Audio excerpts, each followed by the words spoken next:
My name is Brenda Candiero, and today I'm at Hillcrest Farm just to take you through broiler management, a practical on broiler management.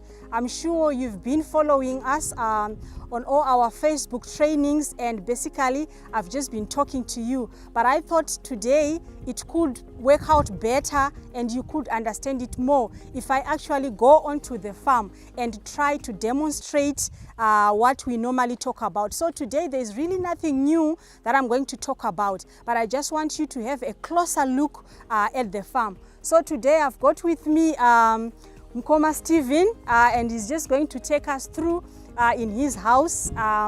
He's the manager of this place, and we are going into his house. He's got about 8,000 broiler chicks that are 3 days today, and we will be talking about them.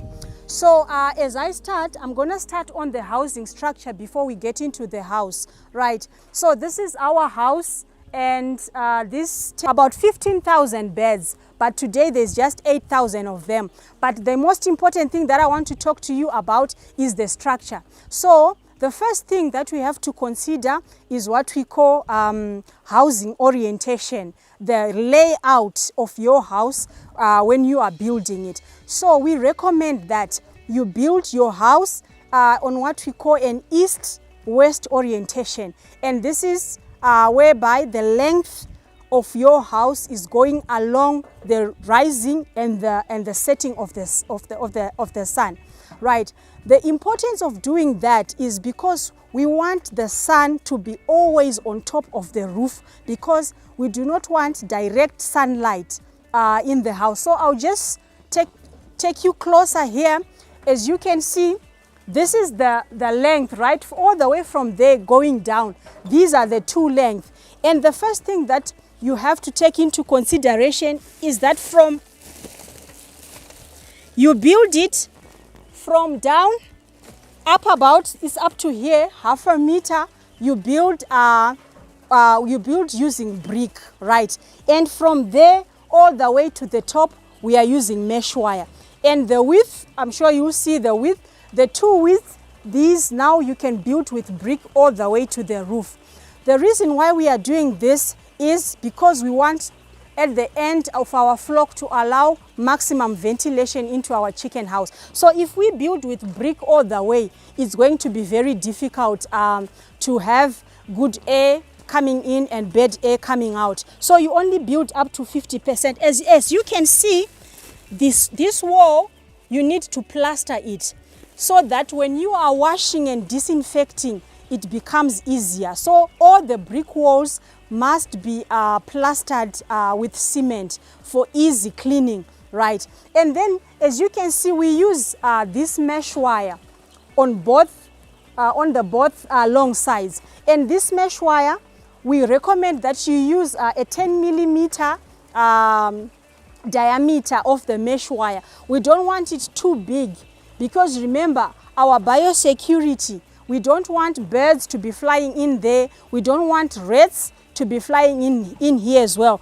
I'm sure you can see here, there is a bait here for the rats.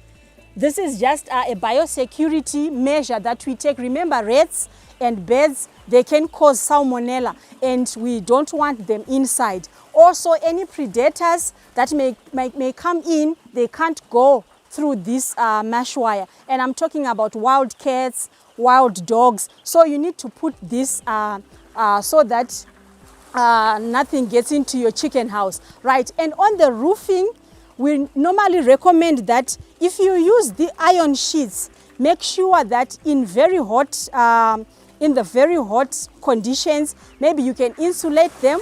You can either paint them white so that they are reflecting heat, or you can put thatch grass on top of them. So again, as I've said before, the orientation, the sun has to go along it, right? So that there's no direct sunlight. If, however, your house is on a south-north orientation, then you have to put an overlap like this, so that again you are blocking direct sunlight into the chicken house. So this is the house orientation that we expect to see, and your housing must be very strong, also just that it will not fall even under harsh conditions. Okay, so now we are inside this fowl run, and in here we've got 8,000 broiler chicks, and today they are on their 3rd day. So as you can see, they are still using these chick trays and these chick phones as they are still small. And as you can see where I'm standing on, there's a khaki paper, and the purpose of this paper is for us to be able to put extra feed so that we increase the feeding space for our birds. So the idea is for every bird, wherever it turns, it has to come across some feed. And I also want you to have a look at our bedding. So what we are using here is what is actually very ideal. These are wood shavings. There's so many people who confuse wood shavings and sawdust, but I just want you to have a closer look at these wood shavings. This is what you get when carpenters are planing their planks. So these are very good because they absorb the moisture, and they are also very comfortable. And the depth, it has to be very deep. If you can see, as I'm digging here, it's actually very deep. You can see almost 10 centimeter deep, right? And this is for the comfort one for the chicks, as well as to maintain the temperatures. Remember, most of the cold is coming from the floor, so we are insulating the floor so that our birds are comfortable. And I'm sure I've taught you before a way of trying to see whether the chickens or your birds are feeling cold or they're feeling warm. So what you do is you just take a chick, and then you can put the feet against your cheek or against your neck. If you feel cold, then it means the chicks are cold. And as I can feel right now, this chick is actually feeling very warm and very comfortable. And thanks to this very good and dry bedding. And this is where they come to drink their water. And we've seen often that when they are drinking, sometimes they spill, or when we are feeling these, sometimes they spill. So you just need to go around, and if there are any wet patches, you are actually removing them so that your bedding remains dry. So you just remove the wet patch, you take it away, you can replace it. And you will know that as these chicks grow older, we will slightly increase the height of both the feeder and the drinker, because we will adjust it accordingly, because we always want our chicks to feel very comfortable when they are drinking or when they are eating. As you can see, they must be standing on their feet. They mustn't go too low or too high to try and reach the water or the feed. And this khaki paper, as you can see now, it's getting wet and bad. So on the 3rd day, we must remove it and remove it from the chicken house. So its purpose is only for the first 3 days, where we are encouraging. And you will notice that when the birds are actually eating from the paper, it makes a sound that will attract the chicks, and so they will want to come and eat more feed. But after 3 days, now they have learned that feed can be found from the feeders, and they will go to the feeders. So feeding space and drinking space is also very important. We want to try as much as we can to minimize pressure on drinkers and on feeders. So as you can see, these chick phones and these feeders, the ratio that we recommend is that for every one drinker, there are 50 chicks to drink from there. And as well for the feeder as well. So one feeder is for 50 chicks. One drinker is for 50 chicks. So just make sure that you maintain that ratio correctly so that there's no bullying. Remember that other chicks can actually bully some who are not as strong. So in order to avoid that, we really have to make sure that our feeding space and our drinking space is equal to the number of the birds that we have in here. Okay, so when it comes to the temperature of the house, the most important thing that we need to look at is what we call chick behavior, right? So when you look at the distribution of the chicks, it must tell you whether the chicks are feeling cold or whether they're feeling warm.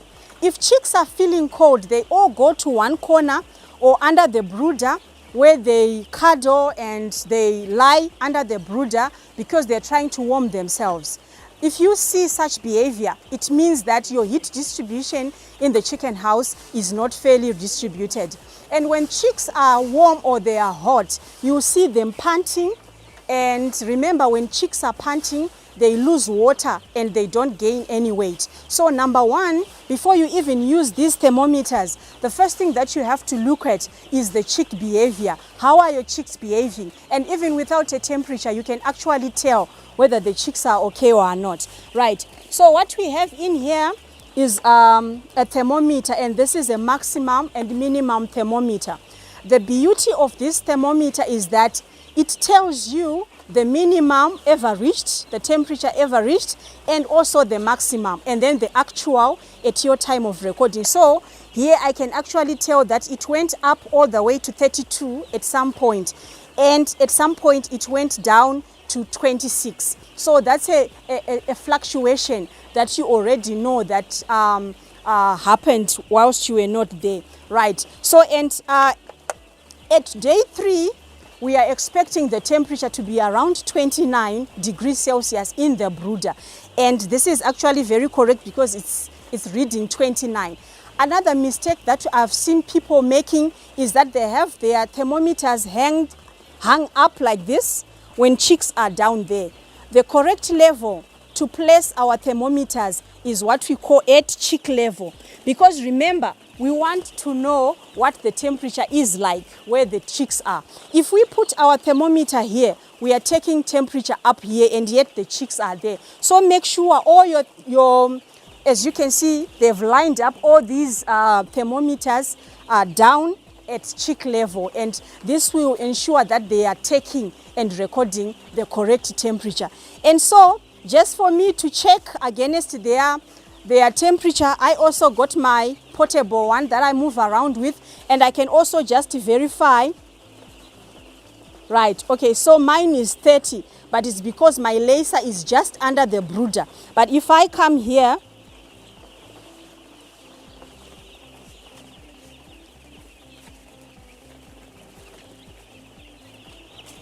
it's 29.5. So this is just to verify that the temperatures that they're recording and what I've recorded is also correct. So we always want you to take note of the temperature all the time, and you can actually plot a graph against your so that when something happens in the following days, you can relate it back to the temperature fluctuations. Normally, we do not recommend any fluctuation that is above 2 degrees. So from 29, it can go up to 31, but not to 33. That will be too much, and it cannot go lower than 26 or 25. So this is just to maintain the temperature almost in the same range. What happens to the birds is when there's so much temperature fluctuations, this is where you begin to see pested vents. I will show you one when I come across it. This is when the chick has got a closed back and it can't really let out the droppings well because the vent is pested. And this normally is a sign of dehydration caused by fluctuations in temperatures. While she's still there on trying to warm up, so remember now we are in summer and our brooding is about 2 weeks, so which is 14 days from placement. So we are still brooding these chicks. And so many people have asked, what if I just put them on the sun? The purpose of brooding, remember, for our roadrunner or our indigenous chickens, whenever they've got their little ones, they sit on them to try and warm them up. But because these 8,000 birds don't have a mother anymore, we need to make sure that we are providing them with the heat that they need. And the heat will help them to grow so that we can get the targets we want. So here, the system that we are using at this farm, we call these charcoal burners, or we call them baura in Shona. And these use charcoal, right? And an ideal one that we would really recommend is whereby they put charcoal in here and then they put a chimney which goes out so that smoke doesn't build up. But as you can see, so I presume what these guys are doing is that they light them up outside and then they can bring them inside when there's no smoke coming out, or else they will use a better charcoal that doesn't really smoke, because smoke particles are not good for the respiratory of the young chickens. So the correct height for this baura is about 90 centimeters or so from the ground. The higher the higher, the better. If we put it too close, we've got the risk of maybe burning the chicks, and even remember, these are wood shavings and they can catch fire. But if we leave space there, then it is actually very safe for our chicken house. Okay, so now we need to talk about lighting, which is also another important factor, especially at this age. So there's so many people who confuse a lighting source and a heating source when they are using infrared lamps. So remember, the infrared lamps which are not here, they are using the charcoal burners for heating. They're those infrared lamps that are for giving heat or warmth to our chickens. So that's not for lighting, in as much as they can also give a little bit of light, but that light cannot be used with the chicks to see where they're going to see their feed. So we actually recommend that you have as many as you can, these light bulbs that are very bright. And we normally say, when you get into the chicken house, you must be able to read a newspaper, and that can show you that that's the correct light intensity that you are providing. The importance of light first is for me or the houseman. For when he gets into the chicken house, he needs to see where he's going so that he doesn't step onto the chicks, and also he can actually see from afar that there is trouble there and he can run there. And it's also mainly for the chickens. We need them to see, to locate where the feeders are, where the drinkers are, and they need to have a very good lighting in their house. So light is also very important, and you must provide as much as you can so that the chickens can actually see. I just want to show you so curtain management.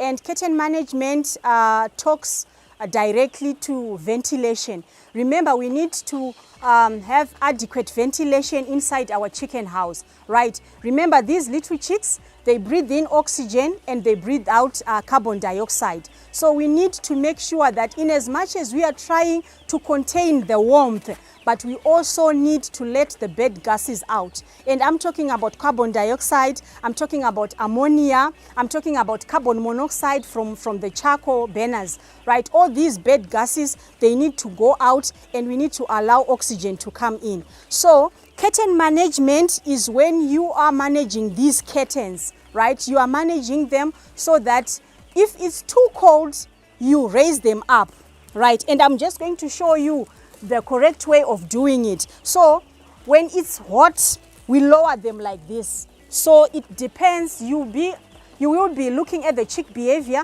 and you also look at at your thermometers. If you feel that it's getting too hot, you continue to lower them. And as you can see, there are these hooks, and you can actually hook them lower and lower, right? If you feel that the temperatures are now getting lower, you just come and you actually raise them up. So you hook them up like this, and you can hook them all the way, and you just leave a gap of about 15 or so centimeters to allow fresh air to get in. So the mistake that we have seen people doing is that for their curtain management, instead of lowering them down, up and down, they actually do it from here. So they put them up like this. And when you do that, you are allowing draft to come in. Draft is that air that then comes and it dilutes all the warmth that you've been trying to maintain. So the correct way is to move them up and down. And as you can see in this house, we've got what you call double curtaining.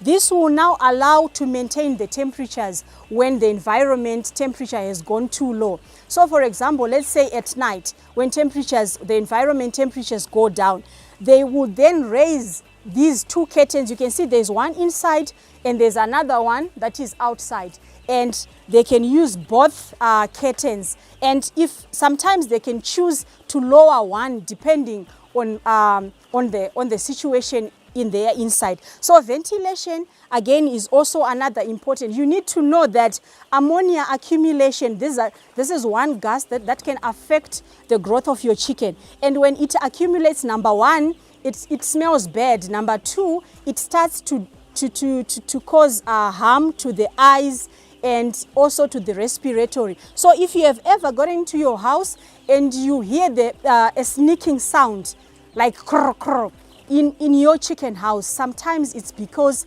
so many gases have built up and now you have trapped them in, and they are actually affecting the respiratory system of your birds. So ventilation is also very important, and if we don't get it right, it's going to affect the growth rate of our birds. If we go back a little bit to our feeding stages, remember on Pro Feeds there are two ways of feeding. The first one is what you call straight feeding. This is where you buy pelleted or crumbled feed and you go straight and feed your chickens. There are no additions. Or you can choose to go the concentrate way if you've got the maize and you buy the concentrates and then you mix with the maize. So at this farm, they are using straight feeds. And remember that from day 1 to day 14, that's the starter phase where you use starter crumbles. And so to day 3, they are still using starter crumbles. So, here we've got a sample of our starter. So this is a 21% protein, and it is very nutritious. Starter is meant to give that growth that we're looking for in our chickens. And it also helps to develop the organs and the systems of the bird. I need you to take note that if your birds don't eat this feed very well, then when you go on to feed them grower and finisher, they will not do as much because they would have missed the important nutrients that are provided. So make sure that your brooder conditions are actually encouraging the chickens to eat this feed, as this is what they need for a better growth rate in the future. So from day 14 to day 21, we move to our grower crumbles, right? This is now a grower phase, which is 19% protein.